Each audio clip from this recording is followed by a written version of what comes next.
ನಾನು ಮೊದಲು ಚಿತ್ತಾಪುರ ತಾಲೂಕಿನ ಮಹಾಜನತೆಗೆ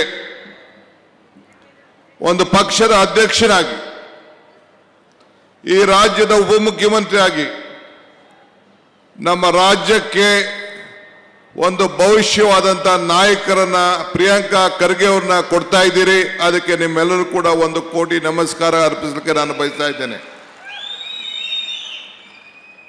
ಸಾಧನೆ ತನ್ನ ಪಾಡಿಗೆ ಆಗುವುದಿಲ್ಲ, ಅದ್ರ ಹಿಂದೆ ಶ್ರಮ ಇರಬೇಕು, ಛಲ ಇರಬೇಕು, ಜನರ ಬದುಕನ್ನ ಬದಲಾವಣೆ ಮಾಡ್ತೀನಿ ಅಂತೇಳಿ ಹಠ ಆಸಕ್ತಿ ಎಲ್ಲ ಇರಬೇಕು. ಅದನ್ನ ಮಲ್ಲಿಕಾರ್ಜುನ್ ಖರ್ಗೆ ಅವರ ಮಾರ್ಗದರ್ಶನದಲ್ಲಿ ಇವತ್ತು ಪ್ರಿಯಾಂಕಾ ಖರ್ಗೆ ಅವರು ಯಾವುದೇ ಇಲಾಖೆಯಲ್ಲಿ ಏನು ಜವಾಬ್ದಾರಿಯನ್ನು ಕೊಟ್ಟರು ಕೂಡ ಪಕ್ಷದ ಅಭಿವೃದ್ಧಿ, ರಾಜ್ಯದ ಅಭಿವೃದ್ಧಿ, ಎಲ್ಲ ವರ್ಗದ ಜನರಿಗೆ ನ್ಯಾಯವನ್ನು ಕೊಡುವಂಥ ಕೆಲಸವನ್ನು ಮಾಡಿ ಏರಿದ ಧ್ವನಿಯಲ್ಲಿ ಈ ಸರ್ಕಾರ ಮತ್ತು ಪಕ್ಷವನ್ನು ಉಳಿಸ್ಕೊಂಡು ಬರ್ತಾ ಇದ್ದಾರೆ. ಅದಕ್ಕೆ ನಾನು ಅವ್ರಕ್ಕಿಂತ ಮುಖ್ಯವಾಗಿ ಇಂಥ ನಾಯಕನ ಜೊತೆಯಲ್ಲಿ ನೀವು ನಿಂತಿದ್ದೀರಲ್ಲ, ಅದಕ್ಕೆ ನಿಮ್ಮೆಲ್ಲರೂ ಕೂಡ ನಾನು ಅಭಿನಂದಿಸಲಿಕ್ಕೆ ನಾನು ಬಯಸ್ತಾ ಇದ್ದೇನೆ. ಮನುಷ್ಯ ಸಾಧನೆ ಹಾಗೂ ಯಶಸ್ಸು ಯಾವಾಗಲೂ ಕೂಡ ಇರಲೇಬೇಕು. ನಾವು ನಮ್ಮ ಸಿಕ್ಕಿದಂಥ ಅವಕಾಶದಲ್ಲಿ ಜನರನ್ನ ಕಣ್ಣೀರನ್ನ ಒರೆಸುವಂಥ ಕೆಲಸವನ್ನ ನಮ್ಮ ನಾಯಕರುಗಳು ಮಾಡ್ಕೊಂಡು ಬರ್ತಾ ಇದ್ದಾರೆ.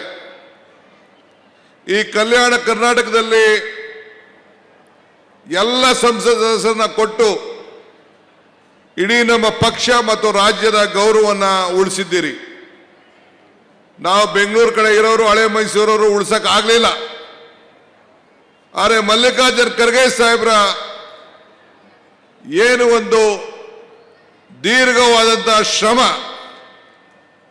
ಆ ಒಂದು 371J ತಂದು ಒಂದು ಇಡೀ ನಿಮ್ಮ ಬದುಕಿಗೆ ಒಂದು ದೊಡ್ಡ ಶಾಶ್ವತವಾದಂಥ ಪರಿಹಾರವನ್ನು ಕೊಟ್ಟದಕ್ಕೆ ಅವ್ರಿಗೆ ಋಣವನ್ನು ತೀರಿಸುವಂಥ ಕೆಲಸವನ್ನು ತಾವು ಮಾಡಿ ನಮ್ಮೆಲ್ಲರೂ ಕೂಡ ಶಕ್ತಿಯನ್ನು ತಾವೆಲ್ಲ ತುಂಬಿದ್ದೀರಿ.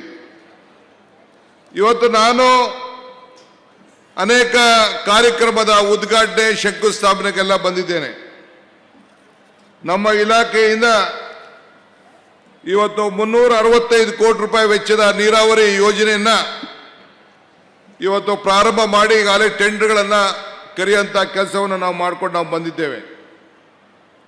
ಇವತ್ತು ಕೃಷ್ಣಾ ನದಿ ಇದು ಅವಾರ್ಡ್ 3 ಆಗಬೇಕು ಅಂತೇಳಿ ಈಗಾಗಲೇ 10-15 ವರ್ಷದಿಂದನೇ ಆದೇಶ ಬಂತು. ಇವತ್ತವರೆಗೂ ಆಗಲಿಲ್ಲ. ಮೊನ್ನೆ ತಾನೇ ಕ್ಯಾಬಿನೆಟ್ನಲ್ಲಿ ನಾನು, ಶರಣಪ್ರಕಾಶ್, ಪ್ರಿಯಾಂಕಾ ಖರ್ಗೆ ಅವರು, ದರ್ಶನಾಪುರ ಅವರು, ಮುಖ್ಯಮಂತ್ರಿಗಳೆಲ್ಲ ಸೇರಿ ಆ ಭಾಗದ ರೈತರಿಗೆ ಅವಾರ್ಡ್ಗೆ ಅನುಕೂಲ ಆಗಲಿ ಅಂತೇಳಿ 40 ಲಕ್ಷ 35 ಲಕ್ಷ ಅಂತ ಘೋಷಣೆ ಮಾಡಿದ್ರು. ಅವಾರ್ಡ್ ಆಗಬಾರ್ದು ಅಂತೇಳಿ ಮಹಾರಾಷ್ಟ್ರವರು ಮತ್ತು ಆಂಧ್ರ ಪ್ರದೇಶವರು ಈಗಾಗಲೇ ಅಡಚಣೆಯನ್ನು ಉಂಟು ಮಾಡಿದ್ದಾರೆ. ನಮ್ಮ ನೀರು ನಮ್ಮ ಹಕ್ಕು, ನಿಮಗೆ ಸಿಕ್ಕಬೇಕಾದಂಥ ಒಂದು ನ್ಯಾಯ, ಆದರೂ ತಾವು ಚಿಂತೆ ಮಾಡೋ ಅವಶ್ಯಕತೆ ಇಲ್ಲ. ಬರಬೇಕಾದ್ರೆ ನಾನು ಮಾತಾಡ್ಕೊಂಡು ಬಂದೆ ಕಾರಲ್ಲಿ, ನಾನು, ಶರಣಪ್ರಕಾಶ್ ಎಲ್ಲ, ನಿಮ್ಮ ಅಂತರ್ಜಲದ ಬಗ್ಗೆ. ಹಿಂದೆ ಖರ್ಗೆ ಸಾಹೇಬರು ನೀರಾವರಿ ಮಂತ್ರಿ ಆಗಿದ್ದಾಗ ಅನೇಕ ಚೆಕ್ ಡ್ಯಾಮ್ಗಳನ್ನು ಮಾಡಿ ಕೆರೆಗಳನ್ನು ತುಂಬಿಸಿ ನಮ್ಮ ಕಡೆ ಕೋಲಾರ, ಚಿಕ್ಕಬಳ್ಳಾಪುರ ಕಡೆ ಈಗ ಕೂಡ 1,500-2,000 ಅಡಿ ನೀರು, ಇವತ್ತು 300-400 ಅಡಿಗೆ ನೀರು ಬರ್ತಾ ಇದೆ ಅಂತ ತಿಳಿದ್ರು ಬಹಳ ಸಂತೋಷ ಆಯಿತು. ರೈತರಿಗೆ ಸಂಬಳ ಇಲ್ಲ, ರೈತರಿಗೆ ಪ್ರಮೋಷನ್ ಇಲ್ಲ, ರೈತನಿಗೆ ಪೆನ್ಷನ್ ಇಲ್ಲ, ರೈತನಿಗೆ ರಿಟೈರ್ಮೆಂಟ್ ಇಲ್ಲ, ರೈತನಿಗೆ ಲಂಚ ಇಲ್ಲ. ಈ ರೈತರನ್ನ ಬದುಕಿಸ್ಬೇಕು ಅಂತೇಳಿ ಇವತ್ತು ನಮ್ಮ ಸರ್ಕಾರ ಬೆಲೆ ಏರಿಕೆ ಏನೇ ಇದು ಕೂಡ ಈಗಾಗಲೇ ಪ್ರಿಯಾಂಕಾ ಖರ್ಗೆ ಅವರು ಹೇಳ್ದಂಗೆ 5 ಗ್ಯಾರಂಟಿಗಳನ್ನು ಕೊಟ್ಟು ನಾವು ನಿಮಗೆ ಸಹಾಯ ಮಾಡ್ತಾ ಇದ್ದೀವಿ.